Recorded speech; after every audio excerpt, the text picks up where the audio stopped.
Je pense sans cesse à toi. Well, hello there, and welcome to The Foretop, a roundtable discussion of today's hot-button topics in food and beverage. I'm your host, Catherine Cole. Now for our menu today. First, the tyrannical traditional table. Second, fake food holidays. And finally, the culinary class divide. Our esteemed panelists here in the studios of OPB are Megan Scott, editor, recipe developer, and project manager for The Joy of Cooking. Welcome, Megan. Hi, thank you. And Laura Russell, cookbook author and recipe developer for Christopher Kimball's Milk Street. Hey, Laura. Hi, Catherine.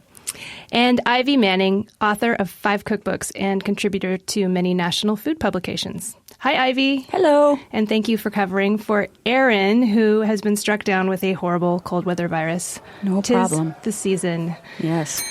And now for our first course, the tyrannical traditional table. Traditional roles have changed. No one wants to stay home all day cooking anymore, and yet the culinary media continues to perpetuate tired food rituals. We finally recovered from a month of articles touting 10 new ways to cook a turkey, only to be hit with goose roasting tips and gingerbread recipes. Laura Russell, you seem to be cooking dinner for 20 people every time I talk to you. In fact, some of us were at your home last night with 15 members of Les Dames d'Escoffier eating turkey. So as a consummate entertainer, are you burnt out on holiday foods? And what would your ideal holiday menu be? Well, yes, I'm burnt out on holiday foods, but I want to tell a little story first. I grew up in St. Louis, and we don't get back there for the holidays too often.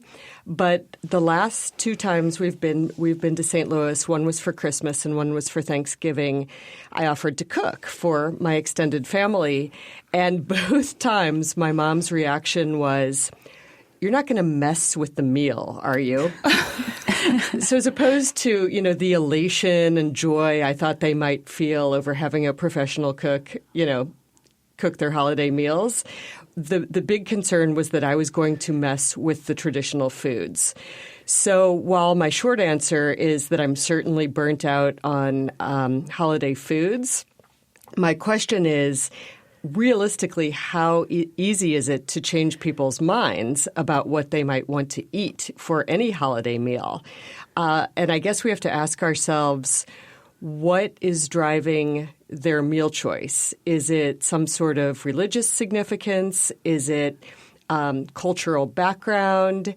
Is it something regional? Like maybe in the Midwest, you do have a very specific dinner. For me, I want a holiday meal to feel a little more celebratory than just any other meal. Maybe I'll have oysters on New Year's. I might have some kind of big format roast on Christmas Eve. But I definitely want, in my house, I definitely want it to have some kind of twist. So I don't know where the changes would be. For me, I would move into some sort of ethnicities, maybe celebrate Swedish Christmas, add gravlax or pickled herring to your table, or do something like the Feast of the Seven Fishes. But we have a lot of cooks here, and I'm curious to hear, Megan, what do you think about trying to change people's holiday menus? I think you're right that people aren't that I think a lot of people aren't that interested in changing it up at all. I've actually seen a fair amount of pushback this year on social media when like a newspaper or a blog will do something a little out of the ordinary, or like, here's a new way to roast a turkey.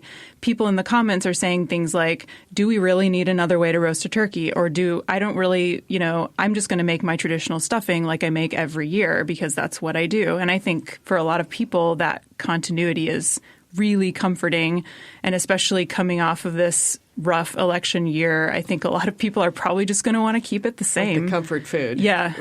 Right. I do think but there's certain foods that I think no one really likes, but we just keep putting them on the table. For instance, I just think the green bean casserole should just go away. Some people really like it. People that work for jerky fried onion rings. I don't know who those people are. And I've tried to change it up, or I'll add chanterelle mushrooms or something, just change it a little. Or, do it Burmese style, where you do like fried shallots on the top instead of fried onion bits. Just, to try to change it a little bit. Or, like last year I did cranberry relish, but I did it with fresh kumquats. And there was sort of like, well, it's about the right color, so I guess we'll let it go this time. They know I'm going to mess with stuff a little bit. Partly, I think, us as the food media, I think some of the times we're doing that to entertain ourselves. Oh, absolutely. Because we can't Sure. stand. Yeah. I mean, it's not that we want to be making up a new bread stuffing recipe or a new cranberry sauce, but just purely to entertain ourselves, we're trying to do something slightly different with it. As former columnist of the Oregonian, I can tell you, that rolls around months in advance, and you just want to stab yourself with a fork and fall on your keyboard because you have to come up with another way to do a turkey, and it becomes this sort of like, what can we do to make it fresh and new and news again? And every food magazine has to do that. So it's tough. And we kind of know that our readership maybe doesn't really want the new best way because they like their green bean casserole the way their grandmother made it with mushroom soup. Yeah, there's definitely a pressure to fill the holiday void with new and interesting things, even if no one wants them. Even if you're going to be eating the leftovers yourself. Well, Megan, you're in the process of, I don't want to say rewriting, but working on the next new edition of The Joy of Cooking. So how are you balancing tradition and the traditional recipes that readers want with new content? Well, I mean, that's definitely the tightrope that we're constantly walking. And one of the things we try to keep in mind is that we don't want the joy of cooking to be, we don't want it to be trendy. We want it to be, applicable to what people want to cook. We want it to be relevant. We don't want it to be obsolete. But at the same time, we think that trying to put in trendy recipes is just going to date it. And we want people to be able to use the book. Even if they only buy One Joy of Cooking, we want it to still have relevant information 20 years down the road. So what we kind of try to do is keep the classics, like keep a classic roast turkey. We have a turned roast turkey. We have a grilled turkey. But we're not going to have turkey with fennel pollen and, cranberry glaze and chipotle sauce. It's just like we're not going to do stuff like that because we think it has a short shelf life. That actually sounds really good to me. But it does sound kind of good. I think another problem, there are other holidays, Hanukkah, for instance, that the meal takes on somewhat of a religious significance. So if the point is cooking foods in oil, and specifically maybe things like donuts, which I'm all for, or latkes, again, at a certain point, how much can we mess with those recipes? We can get really we can think we're very, very clever and do, a sweet potato and apple latke or a rutabaga. But if this is something that's still very traditionally a part of that menu, I think sometimes we're getting ourselves into more trouble by trying to go off the rails with something new. Yeah, and I think at least in my family, we don't have so much of a set menu because we do a big potluck every year. Because my family we probably have 100 people come to our Thanksgiving. Oh my gosh. So everyone will just bring what they feel is their specialty. So my mom she makes this kind of cabbage salad every year. And I have one relative who makes delicious Parker House rolls, and she'll make those. And there will be roast turkey, but there's also fried chicken and ham and, 4 other things. It's good. Huge. So it's not. I am busy. I'm not busy. On Thanksgiving, if I could bring something. Want to fly to North Carolina? Kind of right after that description. Yeah, I really do, actually. It's kind of interesting, too. Things are changing as far as what people will eat. I'm married to a pescatarian, so it's a little tricky. He gets a whole separate thing for Thanksgiving because he's obviously not real interested in stuffing made with chicken broth, and he doesn't eat gravy, and mashed potatoes by themselves are sort of dull, so he gets a whole kind of separate thing that I have to make in advance usually for him, like halibut and papillote or something special, so he doesn't feel like he's sitting there with side dishes too many years in a row. I know he sat down to, a pile of corn and some mashed potatoes and a roll Aw, and kind of that is watched sad. while everybody else is celebrating, and he's kind of doesn't care about the holiday at all because of that, because he calls it a meat holiday. Well, can we go around? What are you, as people who cook and test recipes all the time, what would your dream holiday dinner be? Whether it's Thanksgiving or Christmas or whatever holiday you make it up, but what would your dream meal look like? Well, I do make smoked goose for Thanksgiving every year.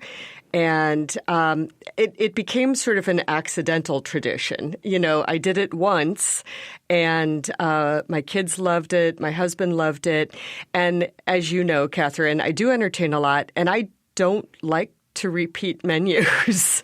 I don't like to cook the same thing, but I really do love that smoked goose on our table now. But the rest of the meal might be a little different. You know, I might make some kind of Brussels sprouts that have, a spicy Asian component. You know, it doesn't look like it came off ye old English table just because it's, surrounding a goose. Not as described by Dickens, which seems to be what we're all forced to eat every year. I don't Exactly. know. Why is Charles Dickens determining what we eat? I don't know. How about you, Ivy? Well, every year, and hopefully again this year, one of my family members sends me a ham from Nuski's, which is in Wittenberg, Wisconsin, in northern Wisconsin, and they smoke all of their hams and turkeys with applewood, and it is an incredible flavor, and then studded with cloves and glazed with fig jam. It's the most delicious thing. And then it just keeps giving because it'll keep for like a week in the fridge. And then I just cut off little slivers of it, and there are no calories in anything if you're standing up in the kitchen eating it right out of the fridge. So I just pretty much finish off the ham the rest of the week. And that's my very favorite thing. That's my Christmas thing. Megan? I feel like I'm not a very good person to ask, and I'm not sure why. I don't have strong feelings about holiday or special occasion dinners. I think a lot of different foods can be really special depending on how you make them. But I do always think of oysters as being very celebratory. So oysters and champagne is, I think, perfect, and something delicious for dessert like a pie or something that was just special and takes a little extra time to make.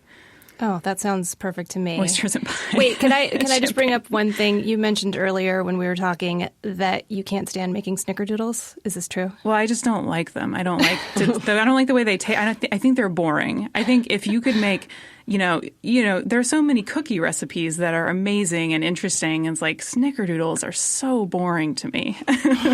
Yeah, let this be known. They the are author of The tricky. Joy of Cooking. They are Catherine, I think your holiday meal for any holiday probably starts and stops at champagne, right?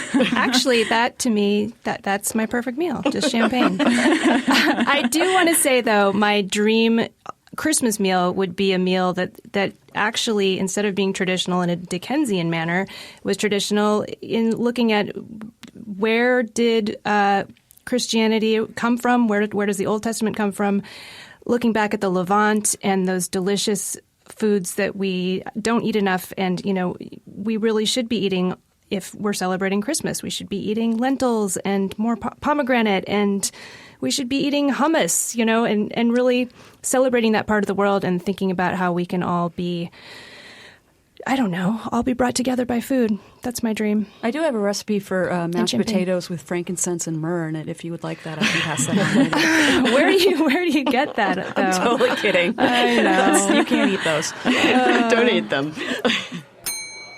Let's keep the mood festive for our second course, fake food holidays. I am not referring to fake holiday food like those Peeps that come around at Easter, but let's say National Eggnog Day or National Candy Cane Day or National Candy Corn Day. How are PR Flacks shaping the way we eat with their seasonal marketing campaigns, and what is wrong with this picture? Has anyone else received some pretty crazy press releases about so-called national food holidays?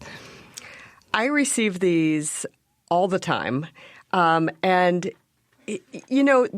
the funny, National Corn Dog Day and National, World Edible Insect Day and Hot Dog Day. A lot of times to me, they seem like fairly trashy foods that I don't necessarily want to eat, and they're being heavily promoted. I feel like I've been getting these press releases for years, but these days were never really on my radar until more recently because, once again, because of social media. I think with social media, I'll wake up and in the morning and 20 minutes after checking my email and checking Twitter and Instagram, I know that it's indeed National Brownie Day. Whereas before social media, I never would have registered at all. But now you see the pictures of everyone eating their brownies or their corn dogs or whatnot. Yeah, it definitely seems like a social media phenomenon. And I think part of it is just a way of people for people to recycle existing content that they already have. So it's like, oh, I made this chocolate chip cookie recipe and posted it on my website 4 years ago. It's National Chocolate Chip Cookie Day, so I can recycle it and promote it again. And then again, it's like filling the vacuum. It's filling the void because people just flip through content all day long. And if you don't keep your website or your brand like constantly updated, people forget about you. Have you ever posted, Megan, for the joy of cooking, anything having to do with a fake food holiday? No, it's not really it's not the way we want to do things. We both feel like it's just a little odd and it seems forced. And so we're not into that. But we've had other people, like our publisher, for instance, will repost one of our recipes from our website on a national food holiday. I have a question. Who decides? Is there a national office with government appointed National Food Day Isn't it experts who decide that the 14th of December is Fondue Day and you must buy Emmentaler? I mean, I believe Congress has passed a few national food holidays, but most of them are just sort of self-proclaimed. And I think you're right, Megan. There is just one dude who keeps a website list of them. I can't remember his name, but that's his entire website is devoted to food holidays, and he was the originator of a lot of them. Yeah, I think there's a few. Well, most of the authority of these is fairly suspect, I think. But trade organizations, a lot will name them. There are some government decrees naming them, but there is this. I believe it's called National Calendar Day. It might be nationalcalendarday.com, but you've got to hand it to this guy. He just kind of started doing this, and he'll charge people like $2,000 to $5,000 to claim the day, and he'll send out. He'll charge like $1,500 to send out an official proclamation, and people seem to do it. So, I mean, I guess good for that guy as long as it lasts. But for me, how would you like to be the mayor? Or in some cases I've seen, governors. How would you like to take time out of your schedule, your legislative schedule, to decree National Corn Dog Day? I mean... Well, if you've got a bunch of lot of free time, corn farmers in your state, I guess, I guess so. But, I wanted to get back to an earlier point you made, Laura, which was it does seem, looking through this list of national food holidays, so-called food holidays, so many of them are unhealthy foods. I mean, why don't we have National Beet Holiday or National Rutabaga Holiday? National Brassica Day? National Brassica Day. I would like that. The rutabaga lobby is notoriously weak, though. Yeah. So I think you're right. Although, have you followed? I think it's the UK Tripe board on Twitter. They have one of the best Twitter accounts. We don't really post much on Twitter, but we're on Twitter to follow a few people, and one of them is the UK Tripe board because the guy who does it is hilarious. It's amazing. He knows that it's kind of a weird food and that a lot of people don't like it, but he is so good at reframing it and making it funny and kind of just doing these little spoofs on it. And I just love their Twitter. It's incredible. But I don't know if they have a National Tripe Day. They should. Maybe not in the U.S., but maybe in the UK. I've only ever participated in one of these days, and that's Negroni Week. Oh, yes. Right. And I thought it was a Portland thing, but I actually think it's not. I think it's international, and it also has a philanthropic component. So I'll say I am perfectly happy to support a local business and a charity by drinking a Negroni during Negroni Week. Well, speaking of beverages, one thing that happens in the wine world is there will be a national day, say it's National Zinfandel Day. And I haven't received these so much lately, but I used to get a box of wine with instructions that I was supposed to open it on this national day, and there would be a live Twitter tasting, and we were all supposed to taste at the same time and tweet about what we were tasting. And I just thought, I don't want to be the tool of some PR person, even if I like that type of wine. I felt like I was being so manipulated, so I never participated. Did you drink the wine? Usually I would just taste it and then not like it, because the types of people who send out that type of wine typically are working really, really hard to get some attention for that wine. Right. I'm sorry to say. But I think more to your point about unhealthy foods being featured in these food holidays, if you have ever, I often try to post slightly healthier things on our Instagram, like a roasted vegetable salad or something, and they don't get anywhere near as much attention as brownies or a layer cake or something like that. So I think that's probably also why, is there's more appeal to things that aren't very good for you. Sugar is sexy. Mm-hmm. My sort of depressing note about this is that in 1970, there was a national day that was declared an international day called Earth Day. And that really meant something. And I think it still should really mean something. And I feel like since then, there's been this trend, not just with these fake food holidays, but all sorts of faux holidays that, people come up with. And I feel like it's sort of taken some of the power away from that day that was kind of innovative at the time. That's a good point. Well, why don't we cheer up a little bit before we move on to our very heavy third course? We are doing a little tasting here as we are talking to you all. I brought some Véritable Genepe des Alpes, which is a very wintry eau de vie from Savoie in mountainous eastern France. This is the kind of thing you would sip in a ski chalet. I don't know why that's so difficult to say, in the French Alps. And I thought I would just bring it in because it's kind of wintry and ask you all what you think of it. What do you think? I'm about to taste it, but it smells a little mouthwashy to me. It's sweeter than I originally.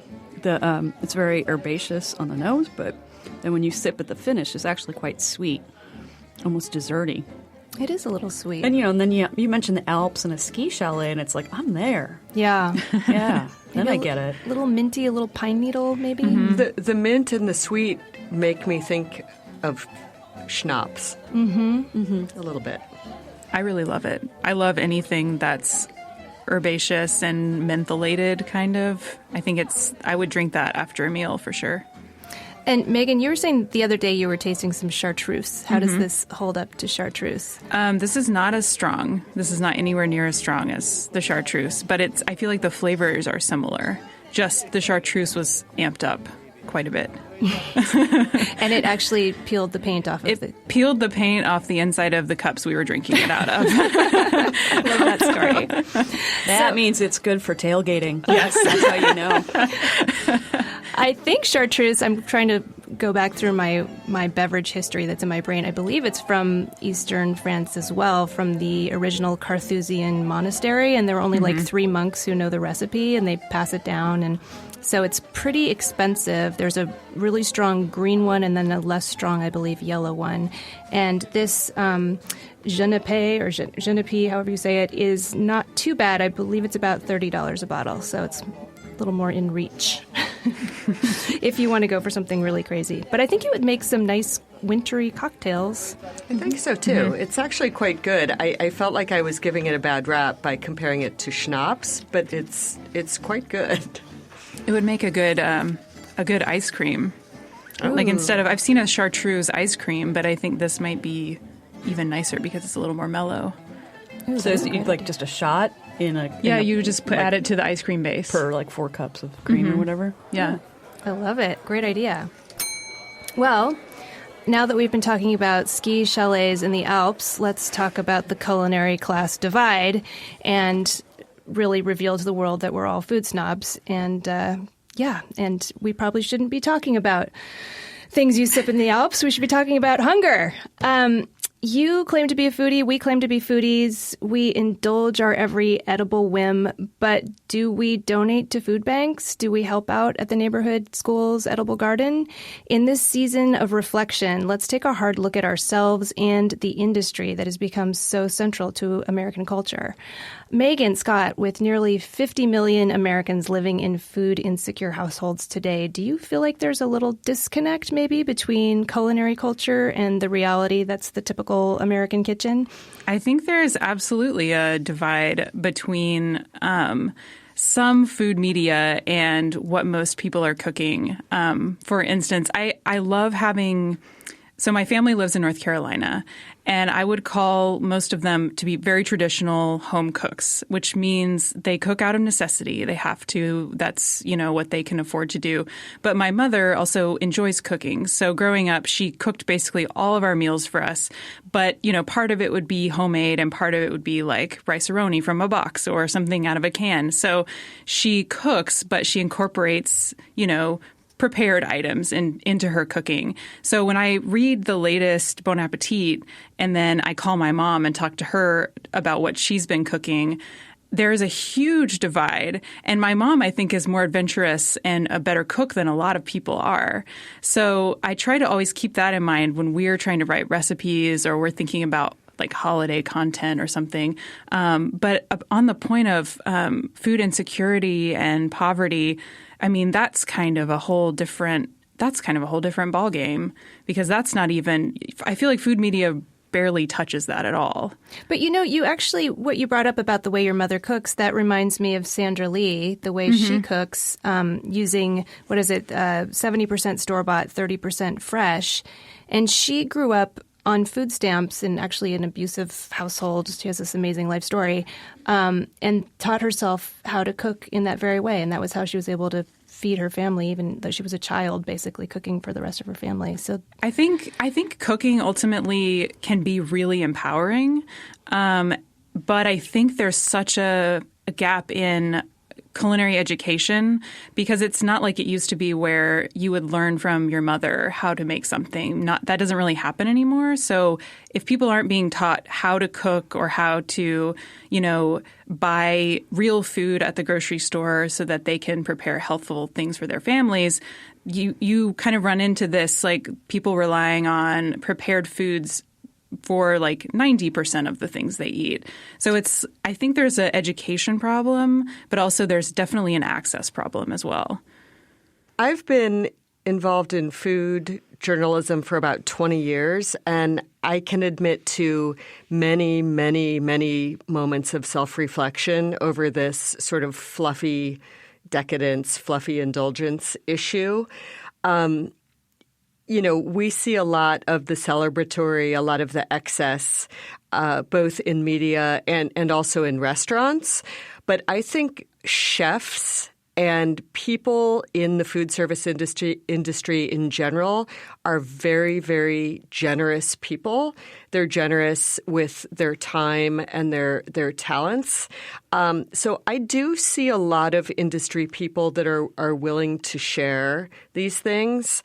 I just think it's important to do something, and I mean anything, to kind of counterbalance it. So whether that is donating time or money to a food bank, there's so many opportunities in Portland for cooks,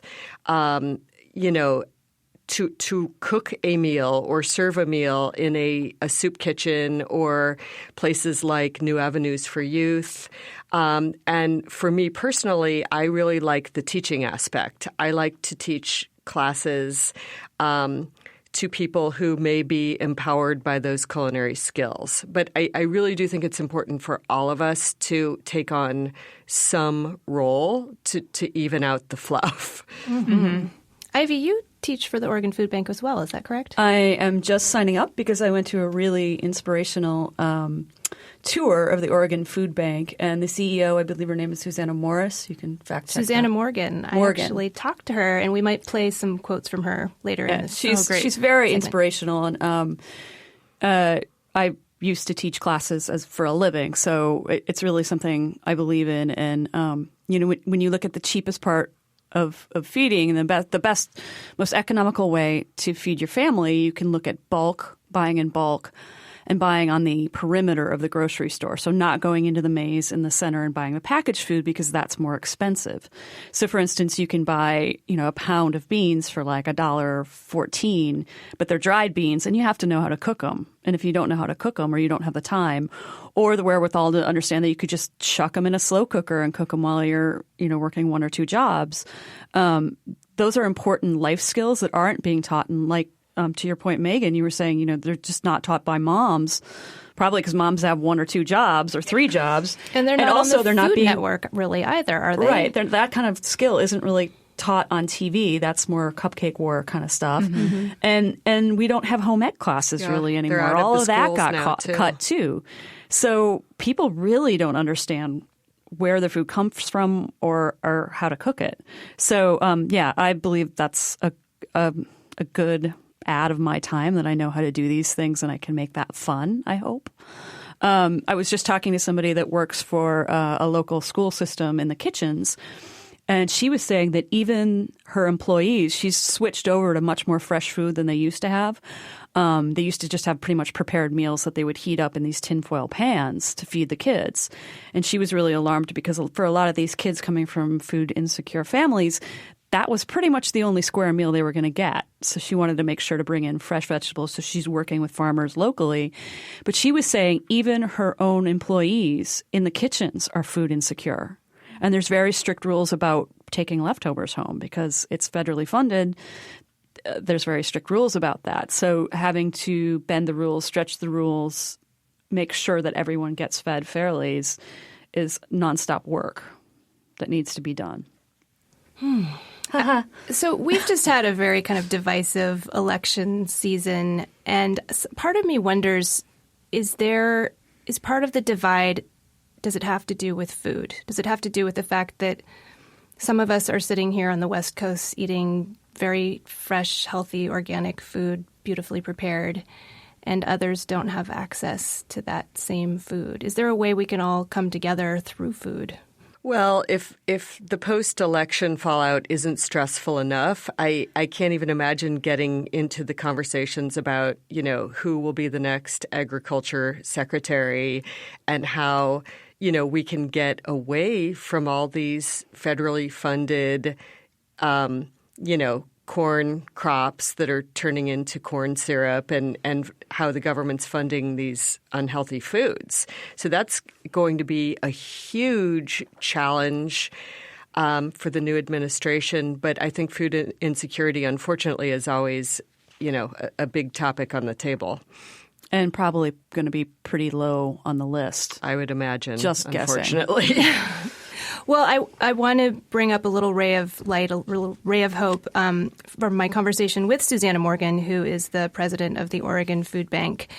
She has been groundbreaking in bringing Oregon up on par with California. I think they're the only two states that really do this statewide, in that they provide a lot of fresh food to their base of consumers as opposed to a majority of canned and boxed food.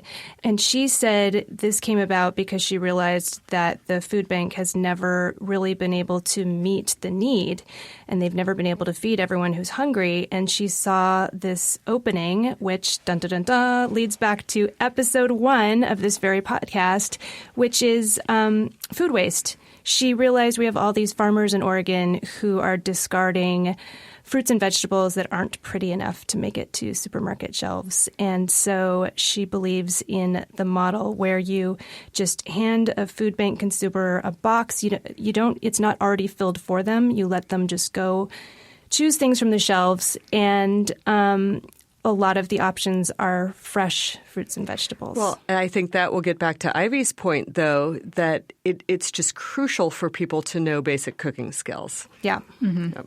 And not just food banks, there's things individually we can do. And I don't just mean putting out the gross food that you bought and has been in your cupboard for a long time when there's a food drive. Like, I like to give good foods that I would actually, want to eat myself. There's that. But there's other things like, for instance, early this fall, we have a little fruit tree. We have a little pear tree in our front yard planted in the parking strip. We didn't plant it years ago. Somebody else did. And it is full of fruit, this little tree. I mean, it doesn't even reach the power lines. So I called the Portland Fruit Tree Project, and I filled out an easy little form. And somebody came by when I thought the pears were about ready to go. And they were like, sure enough, this is a really early bearing fruit tree. And then they gave me a receipt, and they picked something like 96 pounds of pears. And they told me exactly what church it was going to and how many families it was going to feed. And these are, that's fruit you can eat right out of hand. And I was just floored. All I had to do was fill out a little thing, be home once for them to check it out. And then that 100 pounds of fruit came off of my tiny little tree. I mean, when you're not in the business of agriculture, you just don't even realize how much a small little plot of land can give. That's a really cool organization. Yeah, they're very, very cool. I need to get them in touch with my fig tree. Mine too. Mine too. It's sort of like this nuisance management because, they rot and they fall off the tree and then the crows get drunk and then they're really crabby. And then you've got just little the rodents. best thing. Yeah. Wow. There's Sorry, also Megan. a website that's kind of more like a database. I think it's called fallingfruit.org. And you can type in where you live, and they have a map of your town and then little pins wherever there's a fruit tree that is accessible. Like, so you could walk down the street and go find a cherry tree or an apple tree or a persimmon tree. And it'll tell you, I think it just lists the ones that are available for anyone to come pick fruit off of. But there are just thousands and thousands of fruit trees that are just there, and anyone can pick the fruit off of them. I love how organic this show is because we were actually planning to talk about how technology has changed foraging in our next episode. So, Megan, you can see the future. So I do have a cute story from Susanna Morgan, which we will play, which gave me warm, fuzzy feelings, and I want to share it with you. I'll tell you the parsnip story. This was 3, 4, 5 years ago now. We had something like 18 truckloads of parsnips. We had so many parsnips. We had parsnips coming out our ears. And we were, all but giving them away with a pound of tea. We were giving out recipes. We were doing cooking demonstrations. We were teaching everybody how to use parsnips. And when the last ones went out the door, our staff were like, we're never doing that again. We're never taking that many parsnips. And then the next year rolled around, same time, and people started calling up and going, where are parsnips? Where are parsnips?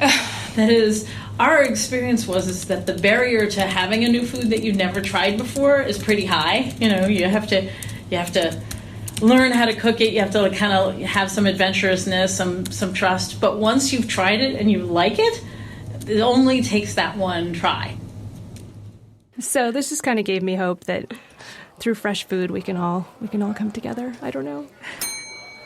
Well, I guess should we call it a day here?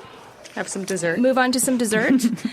I think for my dessert, I am going to get back to the subject of the culinary class divide and bring up something that's been publicized lately. I don't know if you've seen this, that Neiman Marcus is selling food. Have you all seen this? Yes. Charging something like $65 for collard greens, something like $65 for That's a lot of collard greens. broccoli cheese casserole for $65. Oh my God. $80 for baked beans. I assume this is frozen, and then you pay $20 more for shipping. So talk about a culinary class divide. I mean, this is definitely separating people from, the originators of these wonderful recipes. Well, that's also separating fools from the unfools. That's true. More money than sense. Right. Yes. Oh, my gosh. Well, what do you have for dessert, Laura? recently, post-election, I've been feeling a little stressed. And I don't watch a lot of TV, but I decided I wanted to watch something completely brainless just to turn my mind off. So I watched episode 1 of Martha and Snoop's Potluck Dinner Party on VH1. This is the new show featuring the unlikely combination of Martha Stewart and Snoop Dogg. I think their tagline sums it up perfectly. It's mixing the best of high society with the best of high society. And let me just tell you, I couldn't stop watching it. And that's not necessarily an endorsement saying, wow, it was really great, but it was certainly pure entertainment. Martha and Snoop had a fried chicken cook-off, and the guests were Seth Rogen and Wiz Khalifa and Ice Cube.